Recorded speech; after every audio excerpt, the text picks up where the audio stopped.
Hi, I'm Alicia Diaz, and I'm here with GreenBayNightlife.com, and I'm at the Redwood Inn, and we are here to look at all the Packer memorabilia today. Redwood Inn is located about 10 miles outside of the Lambeau Field in Ledgeview. I'm here at the Redwood Inn with John Smits, the owner, and we're here to talk about all the Packer memorabilia around this restaurant. So, John, how did you start collecting all this Packer memorabilia? Actually, I started when I was about 8 years old. My dad gave me an autograph ball, and I started going to the practices and just started getting the autographs on the ball, and it just kind of went off from there. Just one thing to another, and just got bigger and bigger and better and better. So what is your favorite Packer stuff? What's my favorite? Mm-hmm. No, nothing particular. Everything I have means a lot to me. All of it. Okay. Let's start with this right here. All right, that's James. This is James Jones's game-worn jersey from the 2010 season when they had the throwbacks. And this is actually Aaron Rodgers' worn jersey from his rookie year, which would be 05. And this is Donald Driver's worn jersey from 06. All right, John, why don't you start telling me about this Horning jersey? It's an actual jersey that was made up back in the 60s. It was never worn by Paul Horning, but he signed it, and Paul Horning actually turned into a friend of mine. So it's kind of a neat piece that I do have, and it means a lot to me. So that's one of the great pieces I do have. Does he ever come in here? Yes.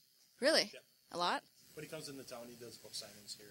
Oh, he does. So you guys do a lot of book signings, or is it just... Yeah, periodically we get different players that come in and whenever they're in town, and they'll call me up and ask if they could set up in back of the restaurant and do a book signing. And I see. So they come on in. Okay, what we have here is this is a crossbar from the 61 game in Milwaukee. It's when the Packers played the Giants, and they clinched the Western Division. And my dad was actually one of the guys that helped pull it down after the game. And they stuck it in a bus, and it ended up in Green Bay, and I ended up acquiring it maybe about 20 years ago. And then the picture that we have behind here, right here, is actually out of the original Hall of Fame, the Green Bay Packer Hall of Fame. And they had sold some of their archives off a few years ago, and I acquired that. Okay, and then we have the other 12, which is Len Dickey. He's actually a real good friend of mine also. And he does come out here for perch whenever he's in town, and we've been good friends for probably about 6 years now. So, and then it's actually another picture of Paul Horning that he wrote out to me. Okay, John, how about you explain this picture? Maybe all the background information on it, not necessarily Brett Favre. What it is actually, it's Brett Favre walking through the tunnel of greatness, and it's all the pictures of the Green Bay Packers that have gone into the Akron-Canton Hall of Fame, the NFL Hall of Fame. So that's him making his walk through the tunnel of greatness on his way to the Hall of Fame, pretty much. And can you name all those Hall of Famers? Not everyone are off the top of my head, but that's a lot of them. I was just curious. I can name them, but I can't point all the pictures out with the right names. I gotcha. Yeah. And what we have here is actual turnstile from Lambeau Field. And whenever I get a different player or somebody here, I have them sign it. And in back of it, it's actually Hank Reminger's game jersey from head to toe from the 60s. And I acquired that on the family put it up for auction, and I was the winner with the high bidder. All right, now time to go over all the plaques along your wall. Okay, what these plaques are actually out of the first Packer Hall of Fame, and it is a plaque for every championship that the Packers have had up until the last Super Bowls. So there's actually 13 championships that they have won, but they only count the 4 as Super Bowls. So it's from 1929 all the way through to 2010. Okay, and then what we have here is a little nook that we have underneath the bar, behind the bar, And it's just a little salute to Aaron Rodgers for winning the Super Bowl last year. It's a Super Bowl trophy, his belt, and a helmet, and actually a replica ring of the Super Bowl. Okay, John, can you explain to me the difference between these two jerseys? Because they look very different. Sure. Actually, this jersey here is a game jersey of Marco Rivera's, and that would be from I think it's 2000, the 2001 season. And then this jersey here is actually Jim Flanagan's from the 1966 season, and that's his actual game-worn jersey. And he signed it for me also. I got to know him through the Hall of Fame. Okay, you've been mentioning Hall of Fame this, Hall of Fame that. You're on the board of directors for the Hall of Fame. Can you explain when you started, how you got on it? What exactly do you do? How I first started with the Hall of Fame is a friend of mine, Tom Murphy, asked me to help him with a golf outing. And I helped him out for a few years, and I enjoyed it. So I went forward and to become a director of the Hall of Fame.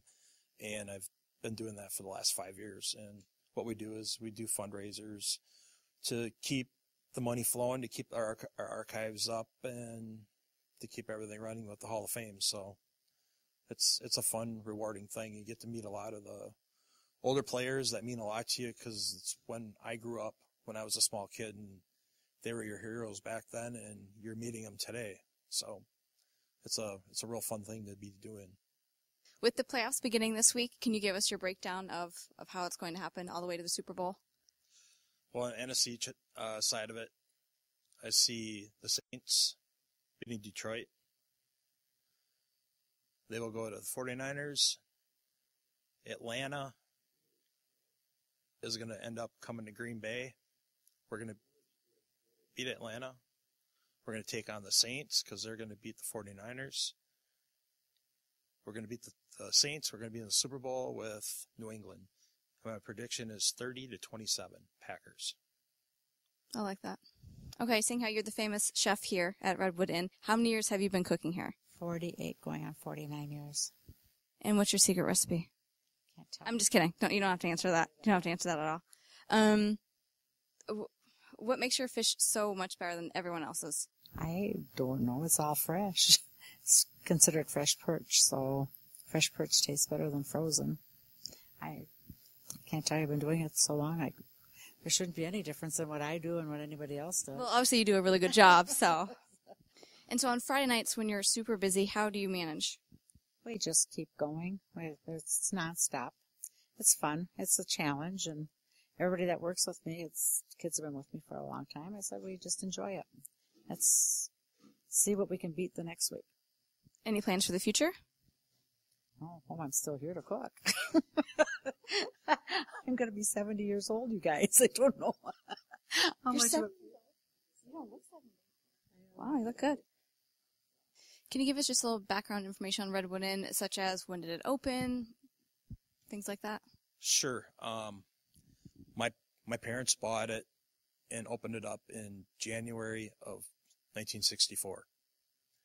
And it was just run as a bar, and they serve perch on Fridays and roast chicken on Saturdays. Otherwise, it was just pretty much a straight bar.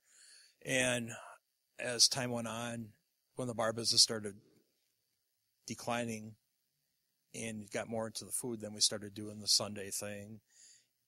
And then we started doing Wednesdays, Friday, Saturday, Sunday serving. And I graduated from high school, and that was the thing I wanted to do, so we pretty much made it a full-time restaurant, and that's how I ended up being where I am today. I started tending bar when I was 13 years old, and back then you could do it. I don't think you can get away with it today. No, not so much. And 2008, we acquired a new building, and we've been serving out of here for the last 3.5 years. And it's really doing well, and we're really happy with it, and the customers are happy, and that's all that counts is when your customers are happy, it makes us happy too. So what do you think people come here most for? Is it the perch? Is it the roasted chicken? Is it the Packer memorabilia? I think everything wrapped up in a nutshell. They come here because it's the Redwood Inn.